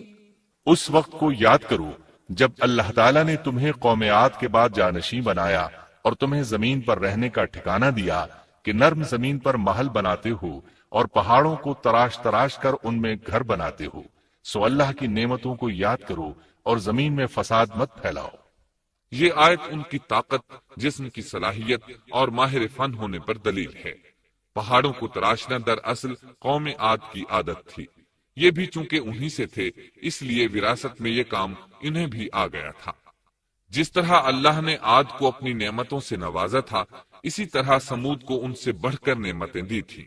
اللہ تعالیٰ صالح علیہ السلام کی زبانی ان سے فرماتے ہیں: اے قوم سمود، کیا تمہیں ان چیزوں میں بے فکری سے رہنے دیا جائے گا، یعنی باغات، چشموں، کھیتوں اور کھجوروں میں جن کا خوشہ ملائم ہے، اور تم پہاڑوں کو تراش کر پرتکلف گھر بناتے ہو؟ پس اللہ سے ڈرو اور میرا کہنا مانو۔ لیکن ان لوگوں نے ہر طرح سے قوم عاد کی پیروی کی، نصیحت پکڑنے کی بجائے بتوں کی عبادت شروع کر دی۔ اللہ نے ان کے درمیان صالح علیہ السلام کو مبعوث فرمایا۔ آپ نبوت ملنے سے پہلے بھی عقل مند اور علم والے تھے، باعزت گھرانے سے تعلق رکھتے تھے۔ اپنے معاملات میں لوگ ان سے مشورے لیتے تھے۔ لہذا انہیں ایک خاص مقام حاصل تھا۔ لیکن جب آپ نے انہیں ایک اللہ پر ایمان لانے، اس کے سوا کسی کی عبادت نہ کرنے کی دعوت دی تو ان کا ساتھ چھوڑ گئے۔ جواب میں ان سے کہنے لگے، يا صالح قد كنت فينا مرجوا قبل هذا اے صالح، اس سے پہلے تو ہم تجھ سے بہت کچھ امیدیں لگائے ہوئے تھے۔ مطلب یہ کہ پہلے تو ہمارے نزدیک آپ کا بہت مرتبہ تھا، مقام تھا، ہمیں آپ سے بہت امیدیں تھیں، لیکن آپ نے تو یہ باتیں کہہ کر ہماری ساری امیدوں پر پانی پھیر دیا۔ ان کے اس جواب کے باوجود صالح علیہ السلام انہیں اللہ کی طرف بلاتے رہے اور ان سے کہتے رہے، اے میری قوم، اللہ کی عبادت کرو، اس کے سوا تمہارا کوئی معبود نہیں۔ تمام انبیاء کی اپنی اپنی قوم کو یہی دعوت تھی کہ اے لوگو، اللہ کی عبادت کرو، اسی نے تمہیں زمین سے پیدا کیا ہے، اسی نے تمہیں زمین میں آباد کیا ہے، اس سے معافی طلب کرو، یقیناً میرا رب قریب ہے اور دعاؤں کو قبول کرنے والا ہے۔ اے میری قوم، تم نیکی سے پہلے برائی کی جلدی کر رہے ہو، اللہ سے معافی کیوں نہیں مانگتے کہ تم پر رحم کیا جائے؟ اللہ سے ڈرو، میری اطاعت کرو، حد سے گزر جانے والے بے باک لوگوں کی اطاعت سے باز آؤ، وہ ملک میں فساد پھیلا رہے ہیں اور اصلاح نہیں کرتے۔ صالح علیہ السلام نے ہود علیہ السلام کی طرح اپنی قوم کو نصیحت کی، لیکن ان ظالموں نے بھی اسی طرح کفر کیا جیسے قوم عاد نے کیا تھا۔ کہنے لگے، یہ کیسے ہو سکتا ہے کہ ہم اپنے میں سے ایک شخص کے تابع ہو جائیں؟ اس اکیلے کی اتنی زیادہ فضیلت کی آخر کیا وجہ ہے؟ ہم نہیں مان سکتے کہ ہم میں صرف اسی ایک پر اللہ کی باتیں نازل ہوتی ہیں۔ پھر وہ اس سے بھی آگے بڑھے اور اللہ کے نبی کو کھلے الفاظ میں پرلے درجے کا جھوٹا کہا، جادوگر کہا۔ پھر یہ سرکش اور کافر لوگ صالح علیہ السلام کے ساتھ ایمان لانے والے کمزور غریب لوگوں کو مخاطب کر کے کہنے لگے، کیا تم صالح پر ایمان رکھتے ہو؟ ہم تو اس کے منکر ہیں۔ اس طرح صالح علیہ السلام دن رات انہیں دعوت دیتے رہے، یہاں تک کہ یہ لوگ صالح علیہ السلام سے کہنے لگے، تم نے اور تمہارے ساتھیوں نے ہمارے اندر نحوست پھیلا رکھی ہے اور اسی لیے ہم مشکلات اور مصائب کا شکار ہیں، لہٰذا تم ہم سے دور ہو جاؤ۔ صالح علیہ السلام نے انہیں جواب دیا، تم پر نحوست اللہ کی طرف سے ہے، تم فتنے میں پڑے ہوئے لوگ ہو۔ پھر اس کے بعد وہ لوگ صالح علیہ السلام سے مکمل طور پر دشمنی کرنے لگے اور انہوں نے آپ کو یہاں تک کہہ دیا کہ آپ ہماری مجلس میں نہ آیا کریں کیونکہ آپ منحوس ہیں۔ پھر بات یہاں تک پہنچی کہ صالح علیہ السلام نے انہیں اللہ کے عذاب سے ڈرایا، دھمکایا اور کہا، يا قوم أرأيتم إن كنت على بينة من ربي وآتاني منه رحمة فمن ينصرني من الله إن عصيته فما تزيدونني غير تخسير۔ اے میری قوم کے لوگو، ذرا بتلاؤ تو، اگر میں اپنے رب کی طرف سے کسی مضبوط دلیل پر ہوا اور اس نے مجھے اپنے پاس سے رحمت عطا کی ہو، پھر میں نے اس کی نافرمانی کی، تو کون ہے جو اس کے مقابلے میں میری مدد کرے؟ تم تو میرا نقصان ہی بڑھا رہے ہو۔ یعنی فرض کرو اگر میں حق پر ہوا اور یقیناً میں حق پر ہوں اور اللہ تعالیٰ نے مجھے اپنی نبوت سے بھی نوازا ہے، پھر بھی میں تمہاری باتوں میں آ کر اس کی نافرمانی کروں تو بلا شبہ اس وقت میں گھاٹے میں ہوں گا اور تم بھی خسارہ پانے والے ہوگے۔ اس پر وہ ظالم لوگ مقابلے پر اتر آئے، کہنے لگے، اگر تو سچا ہے تو کوئی معجزہ لے آ، لیکن وہ معجزہ ہماری مرضی کے مطابق ہو، اس صورت میں ہم ضرور ایمان لے آئیں گے۔ آپ ایسا کریں کہ بستی کے کنارے پتھریلی چٹان میں سے دودھ دینے والی 10 ماہ کی حاملہ اونٹنی نکالیں، اس کا رنگ سرخ ہو۔ صالح علیہ السلام سے یہ مطالبہ کر کے وہ سردار لوگ ایک طرف بیٹھ گئے اور مذاق اڑانے لگے۔ ایک کہنے لگا اونٹنی 10 ماہ کی ہو، حاملہ ہو، دوسرا کہنے لگا لازمی طور پر اس کا رنگ سرخ ہو، پھر ایک تیسرا سردار بولا اس کی کھال پر بہت زیادہ اون ہو، چوتھا بولا موٹی تازی ہو، ہم نے پہلے اس قسم کی اونٹنی دیکھی نہ ہو۔ پانچواں بولا وہ اتنی بڑی ہو کہ اکیلی ایک دن تمام کنویں کا پانی پی جائے اور دوسرے روز ہم پئیں۔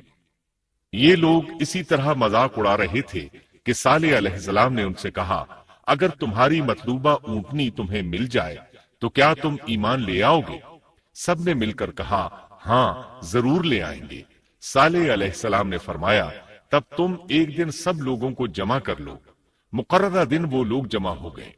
ان کی موجودگی میں صالح علیہ السلام نے اللہ سے دعا کی، زمین پر زلزلہ طاری ہوا، ان کی آنکھوں کے سامنے چٹان پھٹی اور اس سے بالکل ویسی ہی اونٹنی نکلی جیسا کہ ان کا مطالبہ تھا۔ انہوں نے اپنی زندگی میں ایسی اونٹنی کبھی نہیں دیکھی تھی۔ اس میں وہ تمام صفات موجود تھیں جن کا ذکر ان لوگوں نے کیا تھا۔ اللہ تعالیٰ صالح علیہ السلام کی زبانی سورہ ہود آیت 64 میں فرماتے ہیں وَيَا قَوْمِ هَٰذِهِ نَاقَةُ اللَّهِ لَكُمْ آيَةً فَذَرُوهَا تَأْكُلْ فِي أَرْضِ اللَّهِ وَلَا تَمَسُّوهَا بِسُوءٍ فَيَأْخُذَكُمْ عَذَابٌ قَرِيبٌ۔ اے میری قوم، یہ اللہ کی بھیجی ہوئی اونٹنی ہے، یہ تمہارے لیے ایک معجزہ ہے۔ اب تم اسے اللہ کی زمین میں کھاتی ہوئی چھوڑ دو اور اسے کسی طرح کی تکلیف نہ پہنچاؤ، ورنہ فوری عذاب تمہیں آ پکڑے گا۔ اس اونٹنی کو چونکہ کسی اونٹنی نے جنم نہیں دیا تھا، اس لیے اس کو ناقۃ اللہ یعنی اللہ کی اونٹنی کہا گیا۔ پھر صالح علیہ السلام نے فرمایا لوگو سن لو، ایک دن یہ اونٹنی پانی پیے گی، ایک دن تم پیو گے، تم میں سے کوئی اسے تکلیف نہ پہنچائے ورنہ اللہ کا بدترین عذاب تم پر نازل ہوگا۔ سورۃ القمر میں اللہ فرماتے ہیں بے شک ہم اونٹنی کو ان کے لیے آزمائش بنا کر بھیج رہے ہیں، تم صبر کے ساتھ ان کے انجام کا انتظار کرو۔ اس نشانی کے ظہور کے بعد اللہ تعالیٰ نے صالح علیہ السلام کو مخاطب کر کے فرمایا تم اب دیکھتے رہو کہ ان کا انجام کیا ہوتا ہے، ان کی سختیوں پر صبر کرو، ان سے کہہ دو کہ پانی پر ایک دن ان کا اختیار ہوگا اور ایک دن اس اونٹنی کا، خبردار کوئی زیادتی نہ کرے اور اس اونٹنی کو پانی پینے سے نہ روکے۔ سورۃ الشمس میں اللہ تعالیٰ فرماتے ہیں کہ ان سے اللہ کے رسول نے فرما دیا تھا کہ اللہ کی اونٹنی کی اور اس کے پانی پینے کی باری کی حفاظت کرو، یعنی اسے نہ تو پانی پینے سے روکو اور نہ ہی اسے کوئی تکلیف پہنچاؤ۔ اس معجزے کو دیکھ کر لوگ دو گروہوں میں بٹ گئے۔ بہت کم لوگوں نے صالح علیہ السلام کی پیروی کی، ان پر ایمان لائے، جبکہ اکثر لوگ پھر بھی اپنے کفر پر ڈٹے رہے۔ اللہ تعالیٰ فرماتے ہیں ان لوگوں نے خود معجزے کا مطالبہ کیا تھا، لیکن اس کو اپنی آنکھوں سے دیکھنے کے باوجود ظلم پر اڑے رہے اور کفر پر اصرار کرتے رہے۔ سورۃ الحجر آیت 81 میں اللہ فرماتے ہیں وَآتَيْنَاهُمْ آيَاتِنَا فَكَانُوا عَنْهَا مُعْرِضِينَ۔ اور انہیں ہم نے اپنی نشانیاں بھی عطا فرمائی تھیں، لیکن پھر بھی وہ ان سے گردن موڑنے والے ہی رہے۔ اسی طرح سورہ بنی اسرائیل میں اللہ تعالیٰ فرماتے ہیں ہم نے قوم سمود کو نشان کے طور پر اونٹنی عطا فرمائی تھی، لیکن انہوں نے اس پر ظلم کیا۔ بلا شبہ وہ ایک واضح نشانی تھی، کوئی شخص یہ نہیں کہہ سکتا تھا کہ جادوگروں نے اسے پیدا کیا ہے۔ وہ اونٹنی ان میں موجود رہی، ان کے علاقے میں جہاں چاہتی چرتی، جب کنویں پر پانی پینے جاتی تو سارا پانی پی جاتی، وہ لوگ اس کا دودھ پیتے، دودھ سب کے لیے کافی ہو جاتا۔ ان کی آنکھوں کے سامنے اس نے ایک بچے کو جنم دیا، وہ شکل صورت میں بالکل اپنی ماں جیسا تھا، لوگ اسے دیکھ کر تعجب کرتے۔ بچہ اونٹنی کے ساتھ رہتا، یہ ایک واضح نشانی تھی، اس پر جادو کا گمان کیا ہی نہیں جا سکتا تھا۔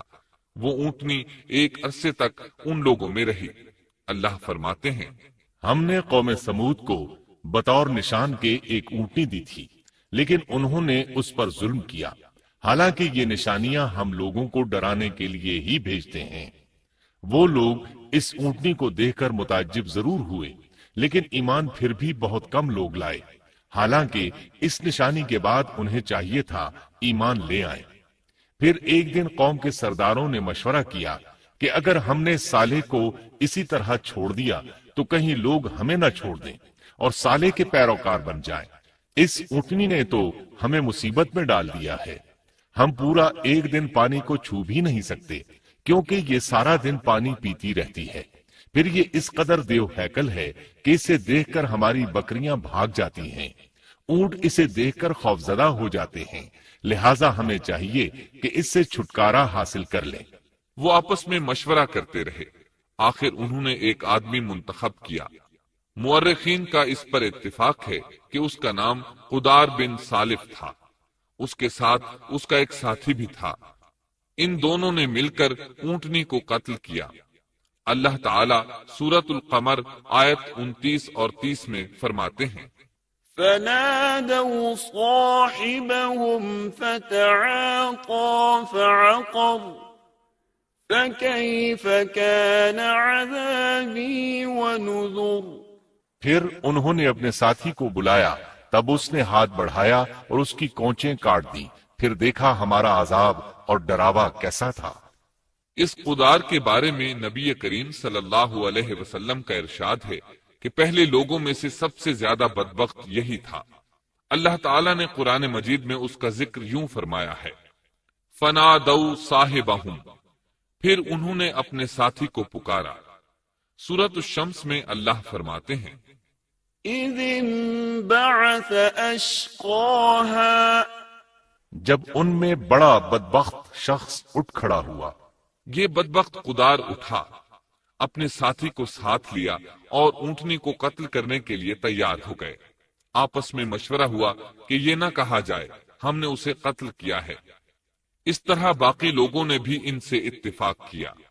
اللہ تعالیٰ سورہ نمل آیت 48 میں فرماتے ہیں، وَكَانَ فِي الْمَدِينَةِ 9 رَهْطٍ يُفْسِدُونَ فِي الْأَرْضِ وَلَا يُصْلِحُونَ، اور اس شہر میں 9 آدمی ایسے تھے جو زمین میں فساد کرتے تھے اور اصلاح نہیں کرتے تھے۔ مطلب یہ کہ یہ لوگ فساد کی انتہا کو پہنچے ہوئے تھے، ان میں بھلائی نام کو نہیں تھی اور نہ ان کا فساد کی اصلاح کا ارادہ تھا۔ بخاری، مسلم اور مسند احمد کی ایک حدیث میں ہے، رسول اللہ صلی اللہ علیہ وسلم نے ایک بار اپنے خطبے میں اس اونٹنی اور اسے مار ڈالنے کا ذکر فرمایا۔ آیت اذم بعثا اشقاہا کی تلاوت کرتے ہوئے فرمایا کہ جیسے ابو زمعہ تھا، اسی جیسا یہ شخص بھی اپنی قوم میں عزیز، دلیر اور بڑا آدمی تھا۔ تمام لوگوں نے اس بدبخت کے ساتھ عہد کیا اور اسے یقین دہانی کرائی کہ اگر تمہارے ساتھ کسی نے برائی کا ارادہ کیا تو تمام قوم تمہاری حمایت میں اٹھ کھڑی ہوگی۔ اس یقین دہانی کے بعد یہ بدبخت اونٹنی کے انتظار میں بیٹھ گئے۔ اونٹنی پہاڑ کی طرف سے آتی تھی اور پانی پی کر واپس چلی جاتی تھی، یہی اس کا معمول تھا۔ جب ان لوگوں نے چٹان سے اونٹنی کو نکلتے دیکھا تو اچانک حملہ کرنے کے لیے آگے بڑھے، لیکن اس کا جثہ دیکھ کر خوفزدہ ہو گئے، الٹے پاؤں بھاگے۔ بدبخت قدار نے اپنے ساتھیوں کی یہ حالت دیکھی تو ہنس پڑا اور آگے بڑھ کر اونٹنی کی ران میں تیر مارا۔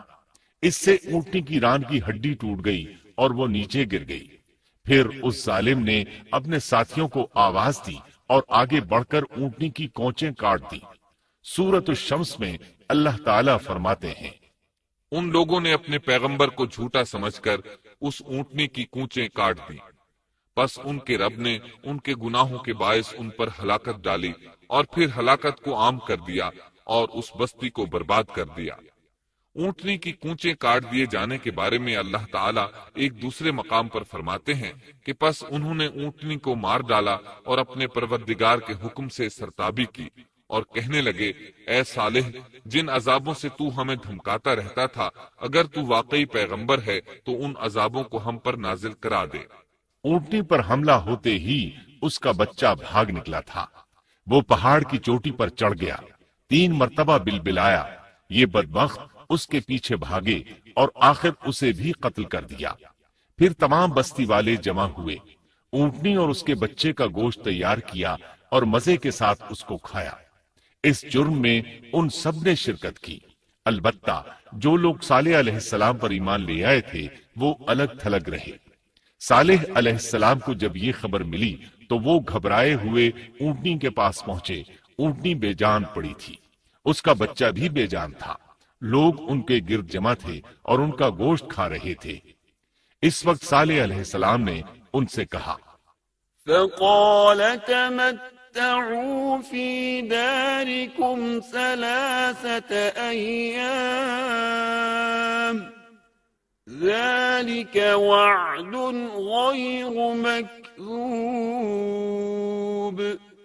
اس پر صالح نے کہا کہ اچھا تم 3 دن تک اپنے گھروں میں رہ سہ لو، یہ وعدہ جھوٹا نہیں ہے۔ مطلب یہ کہ تمہیں صرف 3 دن کی مہلت ہے، اس کے بعد تم سب کے سب ہلاک کیے جاؤ گے۔ وہ صالح علیہ السلام کی بات کو رد کرتے ہوئے انہیں دھمکیاں دینے لگے کہ جن عذابوں کا تو ہم سے وعدہ کر رہا ہے، اگر تو سچا ہے تو ان کو ہم پر نازل کر دے۔ اس کے بعد وہ جمع ہو کر مشورہ کرنے لگے کہ آج رات صالح کو بھی مار ڈالو۔ ان کے اس مشورے کے بارے میں اللہ تعالیٰ سورۃ النمل آیات 48 اور 49 میں فرماتے ہیں، اس شہر میں 9 سردار تھے، وہ زمین میں فساد پھیلاتے رہتے تھے اور اصلاح نہیں کرتے تھے۔ انہوں نے آپس میں بڑی بڑی قسمیں کھا کھا کر عہد کیا کہ رات ہی کو صالح اور اس کے گھر والوں پر چھاپا ماریں گے اور اس کے وارثوں سے صاف کہہ دیں گے کہ ہم اس کے اہل کی ہلاکت کے وقت موجود نہیں تھے اور ہم بالکل سچے ہیں۔ اب یہ لوگ صالح علیہ السلام کے گھر کی طرف چلے۔ اللہ تعالیٰ سورۃ النمل آیات 50 اور 51 میں فرماتے ہیں، وَمَكَرُوا مَكْرًا وَمَكَرْنَا مَكْرًا وَهُمْ لَا يَشْعُرُونَ فَانظُرْ كَيْفَ كَانَ عَاقِبَةُ مَكْرِهِمْ أَنَّا دَمَّرْنَاهُمْ وَقَوْمَهُمْ أَجْمَعِينَ۔ اور انہوں نے ایک داؤ کھیلا، سو ہم نے بھی ایک ایسا داؤ کھیلا کہ انہیں خبر بھی نہ ہوئی۔ پھر دیکھو کہ ان کے داؤ کا کیا انجام ہوا، ہم نے انہیں اور ان کی ساری قوم کو ہلاک کر دیا۔ صالح علیہ السلام کا گھر پہاڑ کی بلندی پر تھا۔ یہ فسادی لوگ ابھی اوپر چڑھ رہے تھے کہ زمین حرکت کرنے لگی۔ ایک چٹان اوپر سے لڑھکتی ہوئی آئی اور ان تمام کو پیس کر رکھ دیا۔ ان 9 فسادی لوگوں کی ہلاکت کے ساتھ ہی اللہ کے عذاب کی ابتدا ہو چکی تھی۔ چنانچہ صالح علیہ السلام نے اپنے ساتھیوں کے ساتھ اس بستی کو چھوڑ دیا، یعنی وہ ہجر کے علاقے سے نکل گئے۔ صبح ہوئی تو لوگوں نے ایک عجیب منظر دیکھا۔ قوم سمود کے تمام لوگوں کے چہرے زرد پڑ چکے تھے، وہ سب رونے لگے کیونکہ عذاب کے آثار شروع ہو چکے تھے۔ دوسرے دن تمام لوگوں کے چہرے آگ کی طرح سرخ ہو گئے اور تیسرے دن تمام کے چہرے سیاہ ہو چکے تھے۔ اپنی یہ حالت دیکھ کر سب لوگ رونے اور چیخ پکار کرنے لگے، اپنی قبریں کھودنے لگے۔ اب انہیں یقین ہو چکا تھا کہ عذاب کا وعدہ برحق تھا۔ اللہ تعالیٰ نے انہیں پہلی قوموں کی طرح ایک قسم کا عذاب نہیں دیا تھا، جیسے قوم نوح کو صرف طوفان کے ذریعے ہلاک کیا گیا، قوم عاد کو صرف طوفانی ہوا کے ذریعے ہلاک کیا گیا، لیکن قوم سمود کو اللہ تعالیٰ نے طرح طرح کے عذابوں سے دوچار کیا، اس لیے کہ انہوں نے اپنی مطلوبہ شرط پوری ہونے کے باوجود ایمان قبول نہیں کیا تھا۔ عذاب کی ابتدا زلزلے سے ہوئی، زمین حرکت کرنے لگی۔ اس کی وجہ سے وہ لوگ اپنے گھروں میں اوندھے کے اوندھے پڑے رہ گئے، ان میں اٹھنے کی طاقت تک نہ رہی۔ پھر آسمان میں سخت کڑاکا ہوا، اس کی ہولناک دہشت انگیز چنگھاڑ نے ان کے بھیجے پھاڑ کر رکھ دیے۔ ایک ہی لمحے میں ایک ساتھ وہ سب ڈھیر ہو گئے۔ ان کی ہلاکت اور تباہی کو بیان کرتے ہوئے اللہ تعالیٰ سورۃ الزاریات آیات 43 تا 45 میں فرماتے ہیں، وَفِي ثَمُودَ إِذْ قِيلَ لَهُمْ تَمَتَّعُوا حَتَّى حِينٍ فَعَتَوْا عَنْ أَمْرِ رَبِّهِمْ فَأَخَذَتْهُمُ الصَّاعِقَةُ وَهُمْ يَنظُرُونَ فَمَا اسْتَطَاعُوا مِنْ قِيَامٍ وما كانوا منتصرين. اور سمود کے قصے میں بھی عبرت ہے جب ان سے کہا گیا کہ تم کچھ دن تک فائدہ اٹھا لو، لیکن انہوں نے اپنے رب کے حکم سے سرتابی کی، اس پر انہیں ان کے دیکھتے دیکھتے تیز و تند کڑاکے نے ہلاک کر دیا، پس نہ تو وہ کھڑے ہو سکے اور نہ بدلہ لے سکے۔ اسی طرح سورہ ہود میں اللہ تعالیٰ نے ان کی تباہی کا نقشہ اس طرح کھینچا ہے کہ ایک زور کی کڑک نے ان ظالموں کو آ لیا، پھر تو وہ اپنے گھروں میں زانوں کے بل مردہ پڑے رہ گئے، ایسے گویا کہ وہ کبھی آباد ہی نہ تھے۔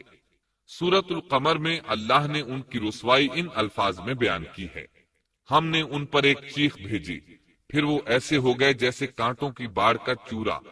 دوسری طرف صالح علیہ السلام اور ان کے ساتھیوں کو اللہ تعالیٰ نے اپنی رحمت سے نجات دی۔ اللہ تعالیٰ سورہ ہود آیت 66 میں فرماتے ہیں: فلما جاء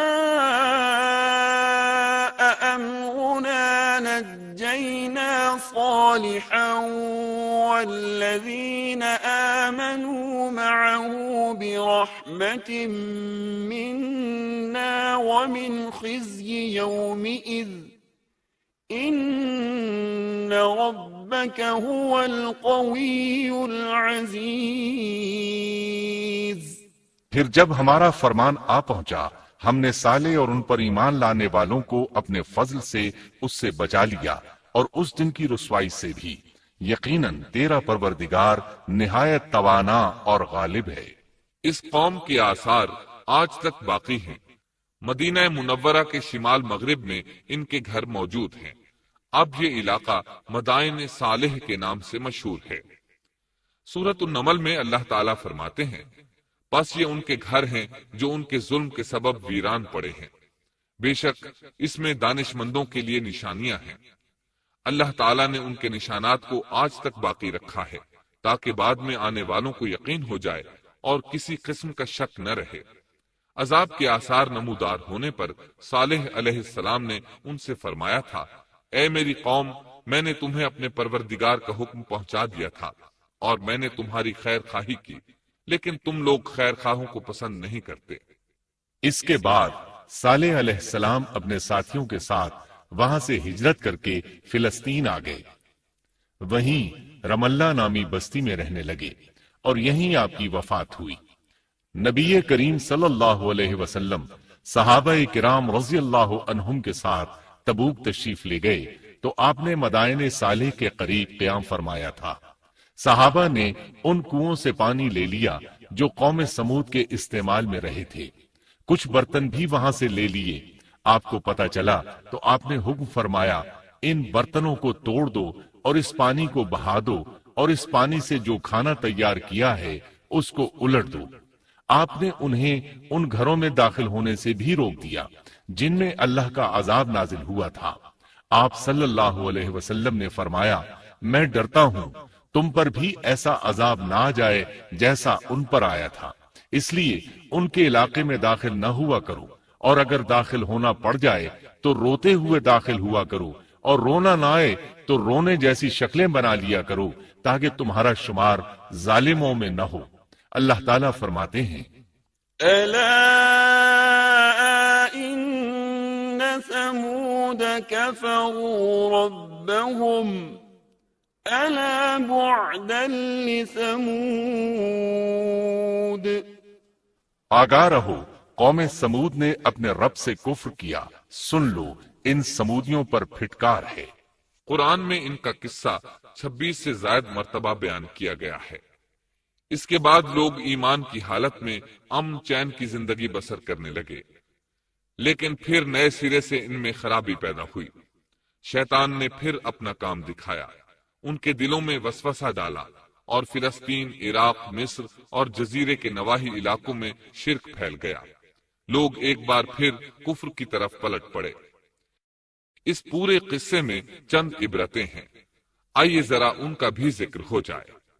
اللہ تعالیٰ کی اونٹنی اگرچہ سیدنا صالح علیہ السلام کی نبوت کا ایک نشان تھی، ان کی سچائی کا ثبوت تھی، لیکن قرآن کریم کی وضاحت یہ ہے کہ وہ قوم سمود کی آزمائش کے لیے تھی اور وہی ان کی ہلاکت کا نشان ثابت ہوئی، جیسا کہ سورۃ القمر میں اللہ تعالیٰ فرماتے ہیں إنا مرسل الناقة فتنة لهم فارتقبهم واصطبر بے شک ہم اونٹنی کو ان کی آزمائش اور امتحان کے لیے بھیجنے والے ہیں، پس تو ان کے انتظار میں رہ اور صبر اختیار کر۔ سنت اللہ یہ رہی ہے کہ اگر وہ اپنے پیغمبر کو کسی قوم کی ہدایت کے لیے بھیجے اور قوم اس کی ہدایت پر کان نہ دھرے تو ضروری نہیں کہ وہ قوم ہلاک کر دی جائے، لیکن جو قوم اپنے نبی سے اس وعدے پر نشان طلب کرے کہ اگر ان کا مطلوبہ نشان ظاہر ہو گیا تو وہ ایمان لے آئیں گے، اور پھر نشان آ جانے کے بعد وہ ایمان نہ لائے تو اس قوم کی ہلاکت یقینی ہے۔ اللہ تعالیٰ پھر اس قوم کو